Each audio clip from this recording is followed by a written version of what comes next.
Good morning mga kalaro. Narito na naman tayo sa ating kusina para maglaro tayo ng ating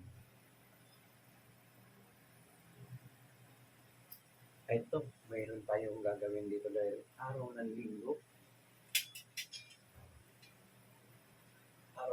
Mayroon tayong chicken breast. Nilalaan ko sa aking mga player ng billiard kasi marami-rami yan ngayon pag araw ng linggo. Unli customer ako pag araw ng linggo. Ang gagawin ko rito, ito mayroon akong makaroning pinakuluan. Ayan. Pinakuluan ko yung makaroni. Sa ating mga baguhan, kung kayo'y luluto ng makaroni, magsalad man, big macaroni or mix macaroni soup, yan. Huwag niyong iririkta ang makaroning hilaw. Kailangan pakuluan niyo ng tubig katulad dito para maalis yung amoy. Pag isinanin mo na sa para mahugasan din siya. Yan, para mahugasan.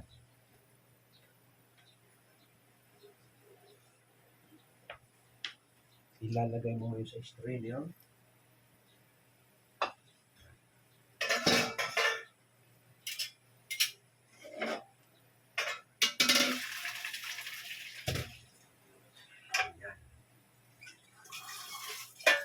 Yung amoy, hindi naman masyado, kailangan may iba ang amoy ng rekta.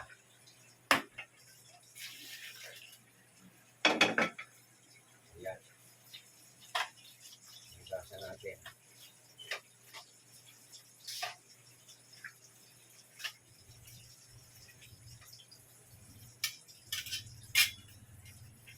Ayan. Igasa na natin yung macaroni, nilagay na natin sa strainer. Ayan, nasa strainer na. Ganyan ang style ng ating macaroni sa ating mga baguhan, sa ating mga sanay na. Please, no comment na lang tayo or additional advice na lang ang gawin natin para matuto yung ating mga kabataan, lalo-lalo na yung wala pang alam-alam sa kusina. Ngayon, ang gagawin ko ay macaroni soup dahil sabi ko nga marami akong player ngayon sa billiard. Anli ang player ko sa billiard pang araw ng linggo. Ngayon, gagawa ako ng macaroni soupas. Ang ating chicken, pakukuluan mo rin.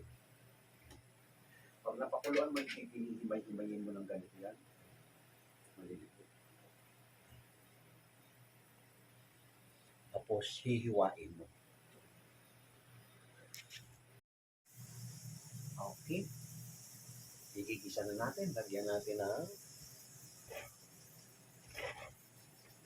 cooking oil. Lagyan natin ng cooking oil.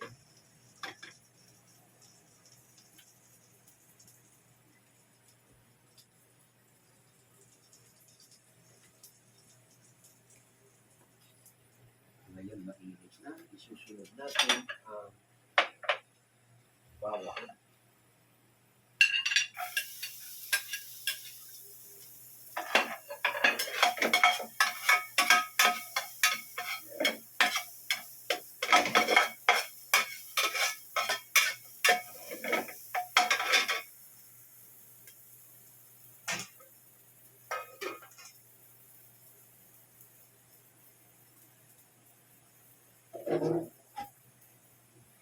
Habang nililisan natin, pinikirkir naman natin yung pang-sabaw. Yung pinagpakuluan ng chicken, dagdagan natin para sa sabaw natin. Para mainit na. Ayan.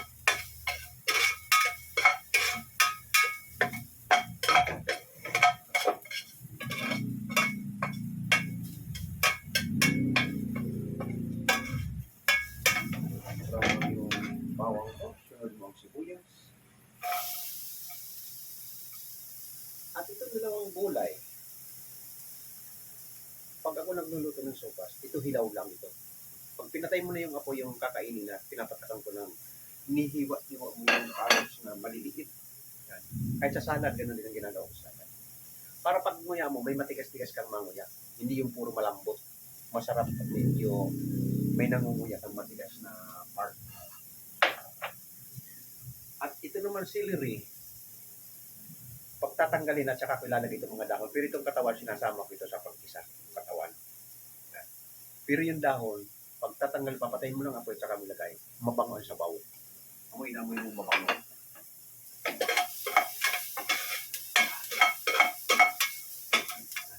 Isama mo yung katawan ng celery pag hinisa. Hinirap lang ang dahon. Dati nung araw hindi ko gumagamit ang dahon. Natuklasan ko ang dahon, mabango sa sabaw. Masarap.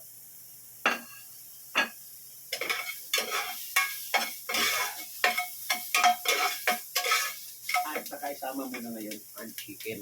Yung chicken na hiniwa-hiwa mo, guys. Yan. Isama mo na sa isa.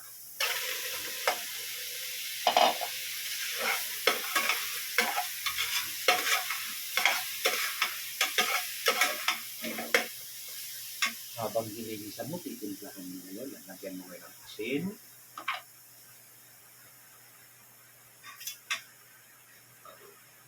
Lalagyan yung pamintang room. Black and white ito yung halo ko. Yan. Haluin mo kayo.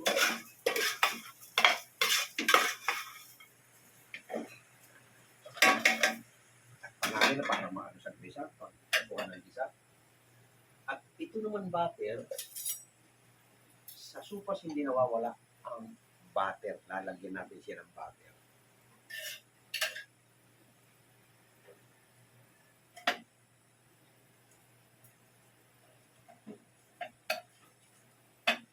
Ayan.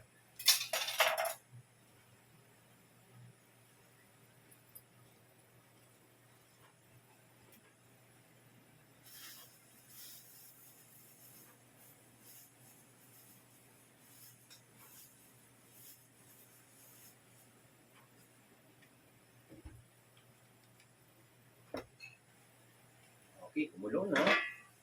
Ang gagawin natin ay ilagay na natin ang sabaw. Okay. Buhos na natin itong sabaw. Mayroon ang pinagpula ng manok at iyon ang isasabaw natin. Ayan.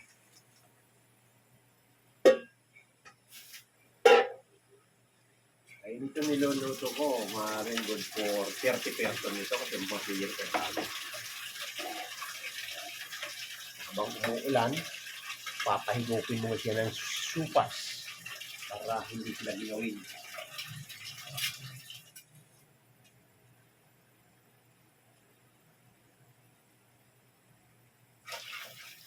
Ayan.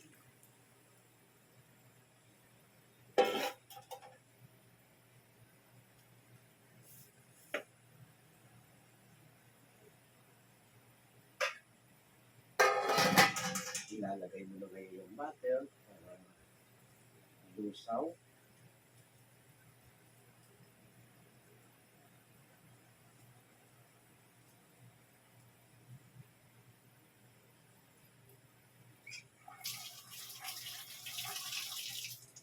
Lalagyan natin ng baka. Ayan.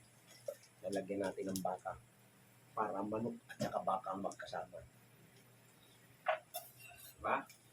Masarap ang lasa ngayon ng supas mo. May manok na may baka pa.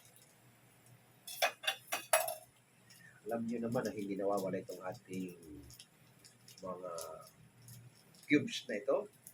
Chicken cube, beef cubes, pork cubes. Ito beef ang ilalagay ko para maglasang baka.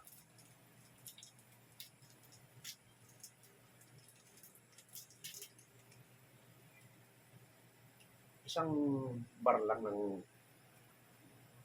cubes. Malasa nito. Ayan.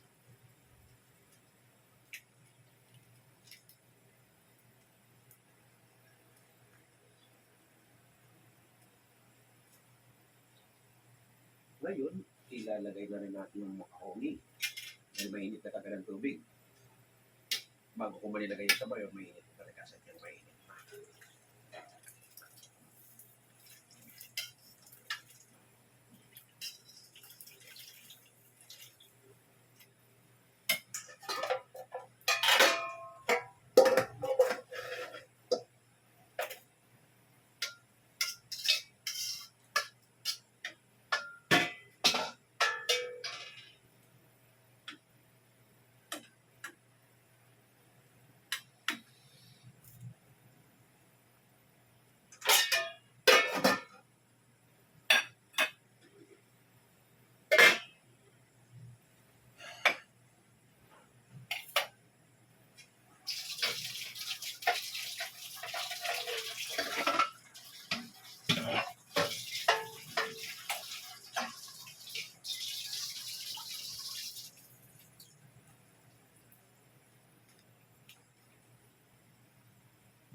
Okay? Pag nilagay natin yung ibap, lalagay natin yung ibap, maputi-maputi ng sabaw, ibig sabihin nun ay pwede mo nang patayin. Huwag mo nang pakuluin kasi bubula ito, lalabnaw. Okay? Lalagay na natin yung ibap, titimpla na natin at kumukulo na.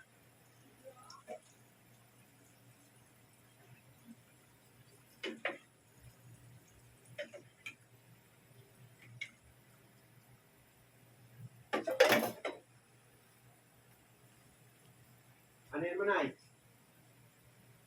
Ha?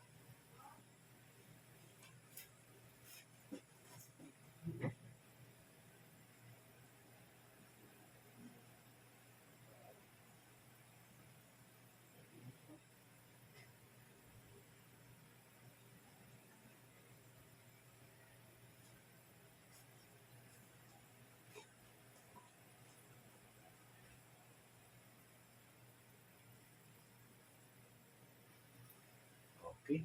Titimpla na natin, lalagyan na natin ng isa mix.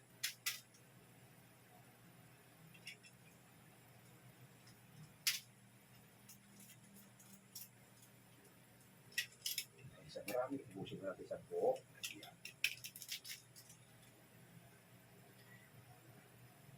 Lagay tayo ng pang-ting carrots.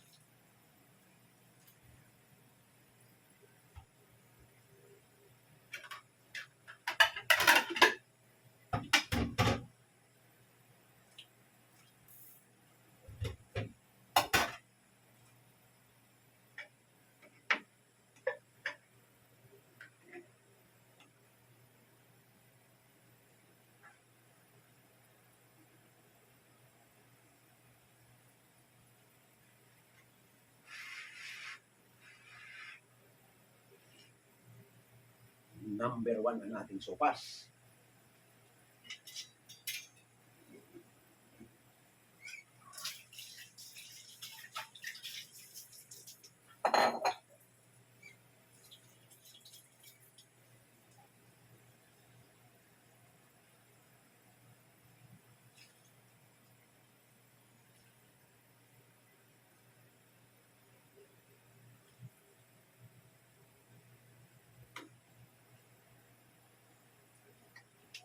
Yan. Yung nagkukulay dilaw-dilaw, yan ay butter pot. Samoy pa lang, supas na supas, tanggal ginaw. Ayan. Okay, tapos na ang ating isang araw na naman ang ating tutorial. Dito ko na ginanap sa kitchen kasi parang extra day lang ako ngayon. Pero yung totoong pagbablog ko sa dining ako, MWI. Nasa dining ako. Okay. Maraming salamat sa inyo diyan sa ating mga taga-subaybay. Huwag kalimutan pindutin ang subscribe button at like. Maraming salamat muli. Bukas tayo mayroon sa dining.